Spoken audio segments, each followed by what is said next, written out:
প্রিয় সপ্তম শ্রেণীর শিক্ষার্থীরা, আশা করি ভালো আছো। আমি মোহাম্মদ সিদ্দিক আলী, সিনিয়র শিক্ষক গণিত, আদমজী ক্যান্টনমেন্ট পাবলিক স্কুল। প্রিয় শিক্ষার্থীরা, এর আগেও আমি তোমাদের বেশ কিছু ক্লাস নিয়েছি জ্যামিতির উপরে। আজকে নতুন একটা অধ্যায় শুরু করব, অধ্যায় 7, সরল সমীকরণ।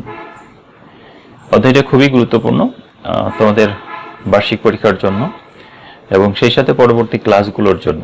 তোমরা জানো প্রত্যেক ক্লাসে সমীকরণের কিন্তু অঙ্ক আছে। 8-এ সমীকরণের অধ্যায় আছে, 9-10-এ আছে, বেশ কিছু উচ্চতর গণিতেও আছে, আবার সাধারণ গণিতেও আছে। তো এই কারণে ক্লাস 7-এ যে বিষয়গুলো রয়েছে অবশ্যই আমাদের শিখে যেতে হবে। তো সরল সমীকরণের এই অধ্যায়ে বেশ কিছু আলোচ্য বিষয় রয়েছে। প্রথমে আছে সরল সমীকরণ কাকে বলে, এবং এই সমীকরণ সমাধানের জন্য বেশ কিছু বিধি রয়েছে, যেমন বর্জন বিধি, পক্ষান্তর বিধি, আর্গুণন বিধি, প্রতিসাম্য বিধি ইত্যাদি। এবং সেই সাথে গুণের বন্টন বিধি কি, এটা আমরা একটু শিখে নেব। যোগ এবং গুণের বিনিময় বিধি, এবং সমীকরণের 4টি স্বতঃসিদ্ধ নিয়ম রয়েছে, যে নিয়মগুলো আমাদের প্রতি মুহূর্তে কিন্তু মনে রাখতে হবে। তো এই বিষয়গুলো নিয়ে আজকে আলোচনা করব। তো আমরা শুরু করি। সরল সমীকরণ।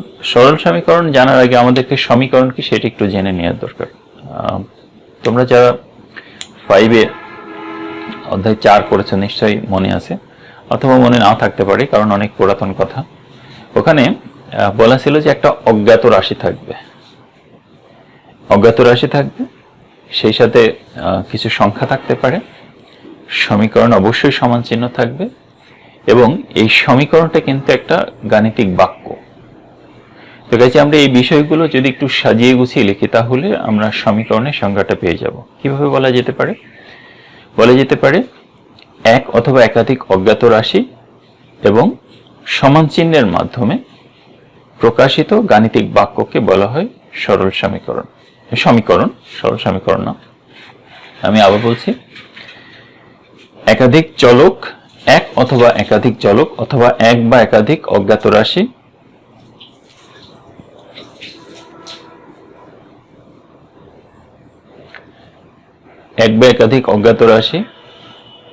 সমান চিহ্নের মাধ্যমে প্রকাশিত গাণিতিক বাক্যকে সরল সমীকরণ বলব।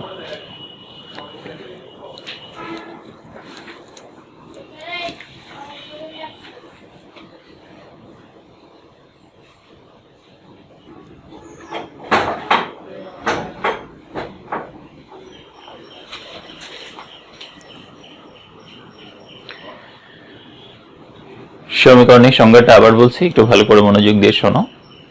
সংখ্যা অথবা সংখ্যা নির্দেশক প্রতীক ও সমান চিহ্নের মাধ্যমে প্রকাশিত গাণিতিক বাক্যকে বলা হয় সমীকরণ। সংখ্যা অথবা সংখ্যা নির্দেশক প্রতীক, যেমন মনে করো আমি যদি এভাবে লিখি 2x + 5 = 10, তো এখানে x হচ্ছে সংখ্যা নির্দেশক প্রতীক, এটা 5, এটা সংখ্যা, এটা সমান চিহ্ন, এটা কিন্তু একটা গাণিতিক বাক্য। আমরা বলছি যে x এর 2 গুণের সাথে 5 যোগ করলে 10 হয়, এটা কিন্তু একটা বাক্য, ম্যাথমেটিক্যাল সেন্টেন্স। তাহলে আমরা বলতে পারি সংখ্যা অথবা সংখ্যা নির্দেশক প্রতীক ও সমান চিহ্নের মাধ্যমে প্রকাশিত গাণিতিক বাক্যকে বলা হয় সমীকরণ। এখন সরল সমীকরণ কাকে বলে এটা যদি আমাদের একটু জানতে হয়, তাহলে আমাদের ঘাত কাকে বলে বা পাওয়ার কাকে বলে এটি একটু জেনে নিতে হবে। ঘাত কাকে বলে? একটা সমীকরণের ঘাত, তো ঘাত হচ্ছে এই যে অজ্ঞাত রাশি থাকবে বা অজানা রাশি থাকবে, এর উপরে যে পাওয়ারটা থাকবে। এখানে কিছু নেই মানে কত আছে? 1 আছে। তো যদি কোনো সমীকরণে অজ্ঞাত রাশি বা চলকের উপরে ঘাত যদি 1 থাকে, তাহলে সেই সমীকরণকে বলা হবে সরল সমীকরণ। আমরা দেখতে পাচ্ছি যে এই সমীকরণটাতে এই চলক বা অজানা রাশি x এর উপরে পাওয়ার রাশি হচ্ছে 1, কাজেই এই সমীকরণটা হচ্ছে একটা সরল সমীকরণ। তাহলে সরল সমীকরণ কিভাবে চিনবা?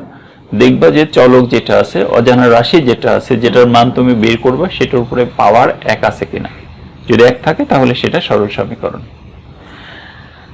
আমরা এক চলক বিশিষ্ট সরল সমীকরণ হতে পারে, আবার একাধিক চলক বিশিষ্ট সরল সমীকরণ হতে পারে। যেমন এখানে একটা অজানা রাশি আছে, এটা হচ্ছে এক চলক বিশিষ্ট সরল সমীকরণ। কিন্তু আমি যদি এরকম x + y = 10 এভাবে লিখি, এখানে দুইটা রাশি কিন্তু অজানা, অর্থাৎ x এর মানও জানি না, y এর মানও জানি না।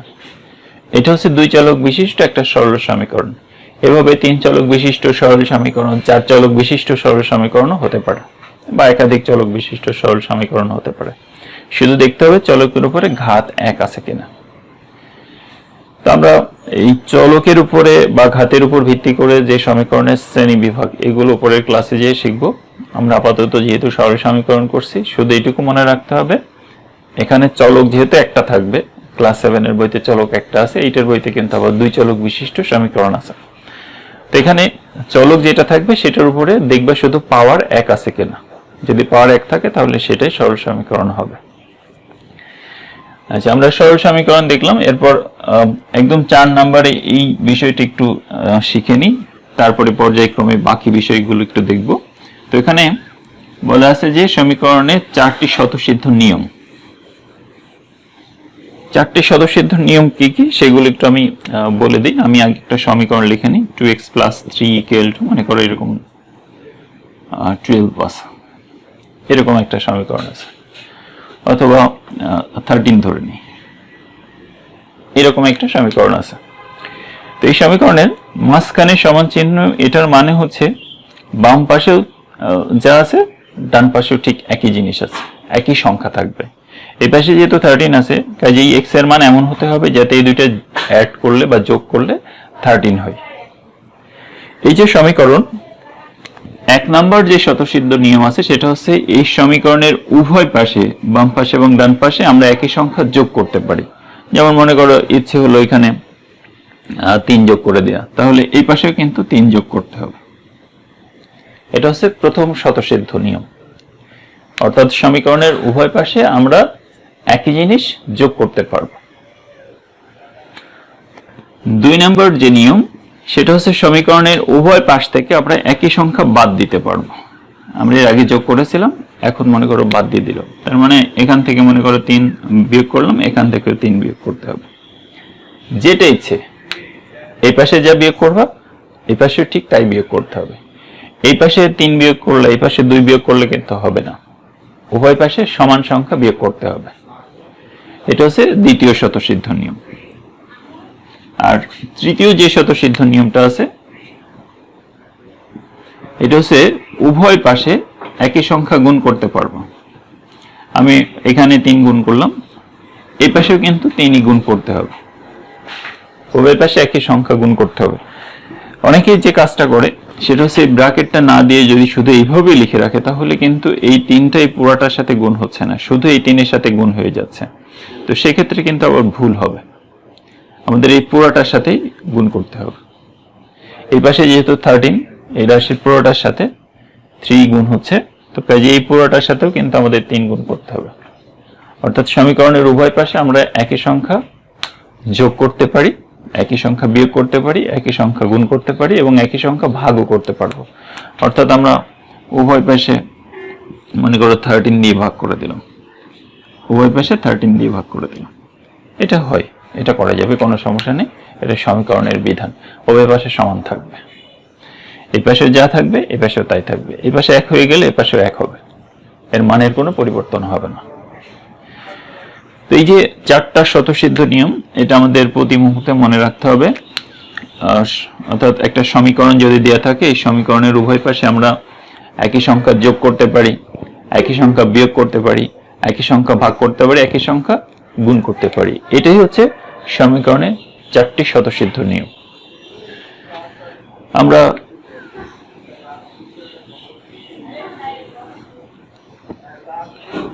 গুণের বন্টন বিধি, এটা শেখার আগে 3 নম্বরে চলে যাই, যোগ ও গুণের বিনিময় বিধি।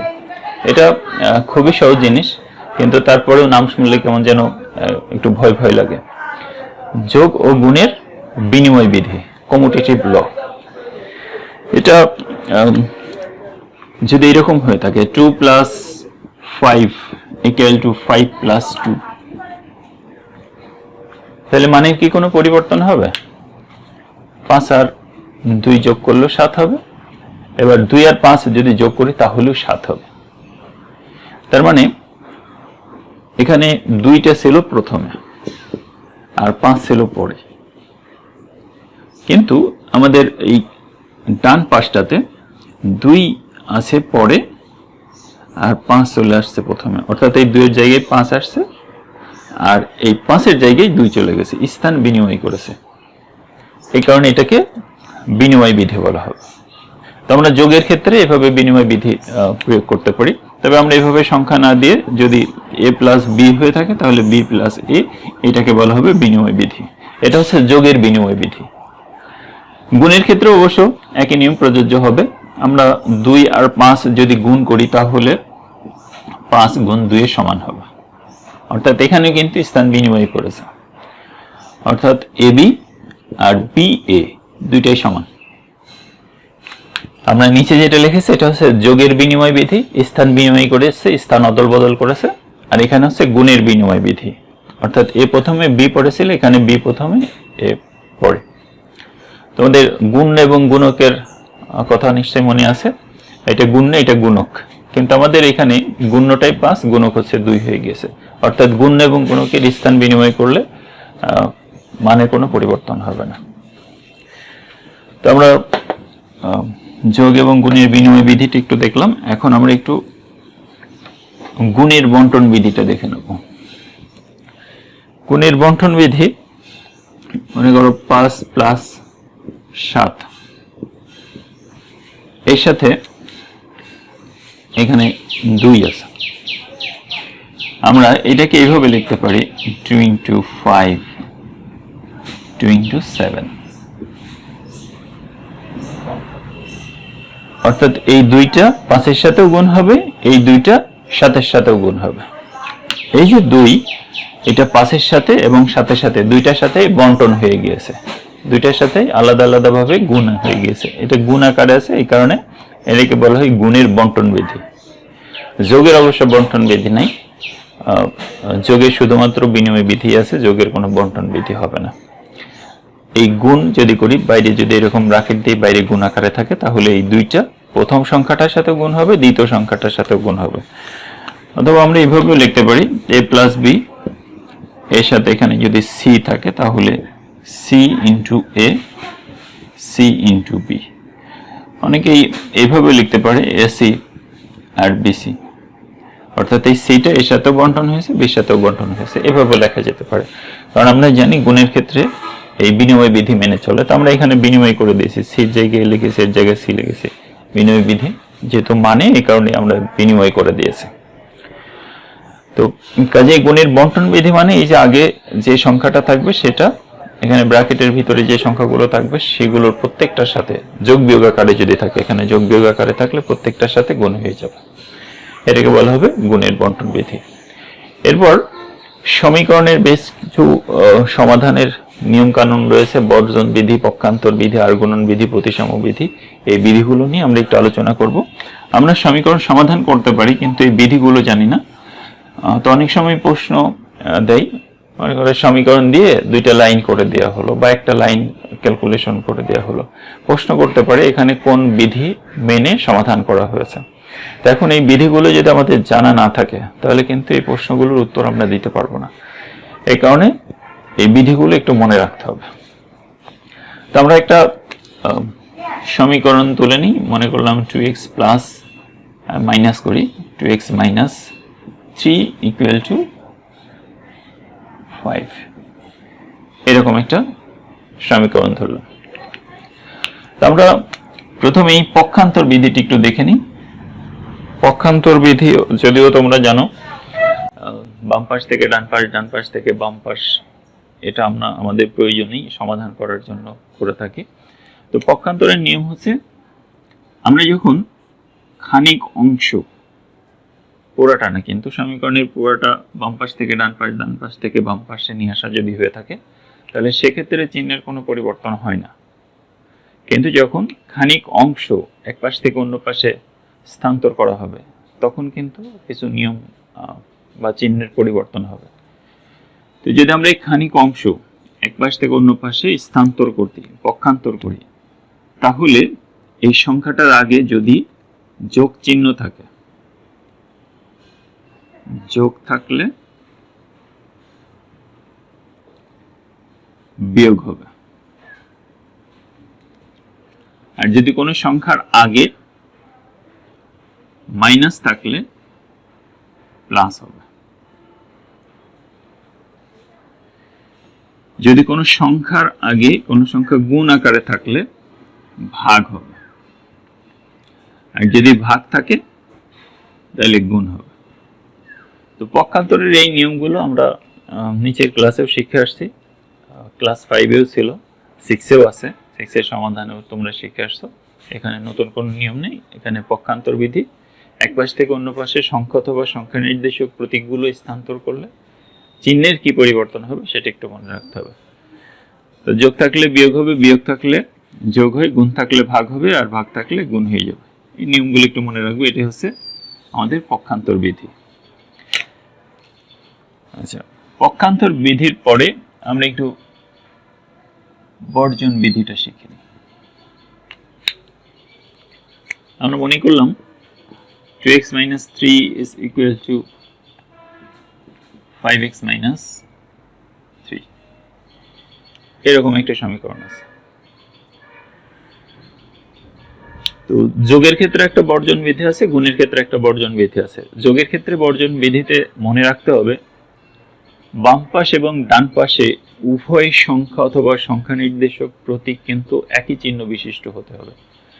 যেমন এখানে মাইনাস আছে, এখানে মাইনাস আছে, আমরা উভয় পাশ থেকে -3 বাদ দিয়ে দিতে পারবো। কিন্তু যদি কোনোটাতে এরকম প্লাস, এখানে প্লাস, এখানে যদি মাইনাস হয়, তাহলে কিন্তু আমরা বর্জন করতে পারবো না। এটা কিন্তু বর্জন বিধি মানবে না। আবার দুইটাই যদি প্লাস হতো, দুইটাই যদি প্লাস হয়, তাহলে আমরা কিন্তু 2x = 5x এভাবে লিখতে পারবো, কোনো সমস্যা নেই। এভাবে আমরা বর্জন করতে পারবো।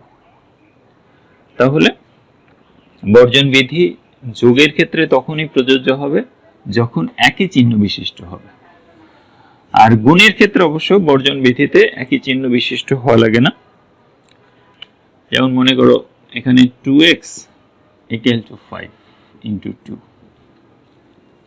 এরকম যদি থাকে, তাহলে আমরা উভয় পাশ থেকে, এখানে যেহেতু 2 গুণাকার আছে, এখানে 2 গুণাকার আছে, আমরা খুব সহজেই এটা বর্জন করে দিতে পারি x = 5। অর্থাৎ এখানে 2 দিয়ে ভাগ করে দেওয়া হয়েছে, ও 2টা বাদ দিয়ে দেওয়া হয়েছে, বর্জন করা হয়েছে। কিন্তু যদি আমরা 2 + x = 5 + 2 এরকম যদি থাকে, তাহলে সেক্ষেত্রে কিন্তু আমরা উভয় পাশ থেকে 2 বাদ দিয়ে দিতে পারি। এটা হচ্ছে যোগের বর্জন বিধি। কিন্তু যদি ওইভাবে না থাকে, এরকম থাকতো x - 2 5 + 2, এখানে -2, এখানে +2, এটা কিন্তু বর্জন করা যাবে না। যদি এখানে -2, এই পাশে যদি -2 হয়, তাহলে সেক্ষেত্রে কিন্তু আমরা উভয় পাশ থেকে এই -2 বর্জন করে আমরা x = 5 লিখতে পারবো, কোনো সমস্যা নেই। তাহলে গুণের ক্ষেত্রে বর্জন বিধিতে প্লাস থাক মাইনাস থাক কোনো সমস্যা নেই, বাদ দিয়ে দেওয়া যাবে। কিন্তু যোগের অথবা বিয়োগের ক্ষেত্রে এটা কিন্তু একই চিহ্ন বিশিষ্ট হতে হবে, বিপরীত চিহ্ন থাকলে কিন্তু বর্জন করা যাবে না। এই পাশে -2, এই পাশে -2 হলে আমরা উভয় পাশ থেকে -2 বাদ দিয়ে দিতে পারবো, অথবা এই পাশে +2, এই পাশে +2 থাকলে উভয় পাশ থেকে বাদ দিয়ে দিতে পারবো, কোনো সমস্যা নেই। কিন্তু যদি একই চিহ্ন বিশিষ্ট না হয়, তাহলে কিন্তু আমরা বর্জন করতে পারবো না। কিন্তু গুণের ক্ষেত্রে এখানে যদি -2 থাকতো, তাহলে আমরা -2 বাদ দিয়ে তখন এখানে -x = 5 লিখে দিয়ে যেত, তখন x এর মান আমাদের আসতে হচ্ছে -5। এভাবে সমাধান করা যেত। অর্থাৎ গুণের ক্ষেত্রে যোগ থাক বিয়োগ থাক আমরা বর্জন করতে পারবো, কিন্তু যোগ বিয়োগের ক্ষেত্রে একই চিহ্ন বিশিষ্ট না হলে কিন্তু বর্জন বিধি মানবে না, এটা মাথায় রাখতে হবে। সেক্ষেত্রে আমরা পক্ষান্তর বিধি প্রয়োগ করতে পারবো। আচ্ছা, এরপরে আছে আর গুণন বিধি।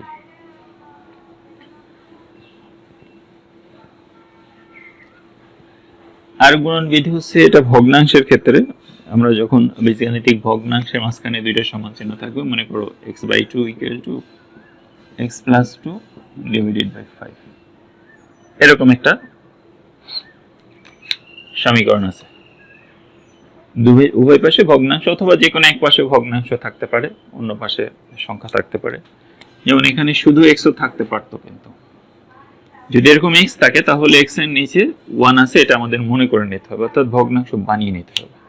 কারণ আমরা জানি প্রত্যেকটা সংখ্যা অথবা সংখ্যা নির্দেশক প্রতীকের নিচে 1 থাকে, তখন আমাদের এভাবে ভগ্নাংশ বানিয়ে নিতে হবে। তো আমাদের x/2 এটাই মনে করেনি, আমরা মনে করলাম এখানে x/2 আছে, এটা একটা ভগ্নাংশ। এখন এটার ক্ষেত্রে এই লবের সাথে এই হর গুণ করতে হবে, লব গুণ হর সমান লব গুণ হর। তার মানে এই লবের সাথে এই হর গুণ করতে হবে, এই দুইটার গুণ, এটা। আর এর লবের সাথে এর হর গুণ করতে হবে, এই লব আর এই হর গুণ, অর্থাৎ x ইন্টু 5 আর x প্লাস 2 ইন্টু 2। যদি আমরা এই দুইটা গুণ করি তাহলে উভয় পাশে সমানই থাকবে, এর মানের কোনো পরিবর্তন হবে না। তো আমরা এখানে দেখছি যে এটা গুণ করলে 5x হবে, আর এখানে যদি গুণ করে দিই তাহলে এই যে গুণের বন্টন বিধি অনুসারে 2x প্লাস 4 হয়ে যাবে। এখন x গুলো সবগুলো এক পাশে করি পক্ষান্তর বিধি অনুসারে, 5x এই 2x এই পাশে আসলে মাইনাস হয়ে যাবে, আর 4 এইভাবেই থেকে গেল। আমরা যদি বিয়োগ করি তাহলে এখানে 3x = 4, অতএব x = 4/3, আমাদের x এর মান 4/3। এইভাবে আমরা বিভিন্ন পদ্ধতি ব্যবহার করে কিন্তু সমাধান করে থাকি। আমাদের আরেকটা নিয়ম রয়েছে, সেটা হচ্ছে প্রতিসাম্য বিধি। এই প্রতিসাম্য বিধি অবশ্য একদম ফার্স্টের দিকে বলে ফেলেছি, সেটা হচ্ছে দুইটা সমীকরণের মাঝখানে যেহেতু সমান চিহ্ন থাকে, আমরা বাম পাশের সম্পূর্ণটা ডান পাশে নিয়ে আসবো, এবং ডান পাশের পুরাটা যদি বাম পাশে স্থানান্তর করে তাহলে সমীকরণের চিহ্নের কোনো পরিবর্তন করা লাগে না। যেমন মনে করো 2x প্লাস 7 =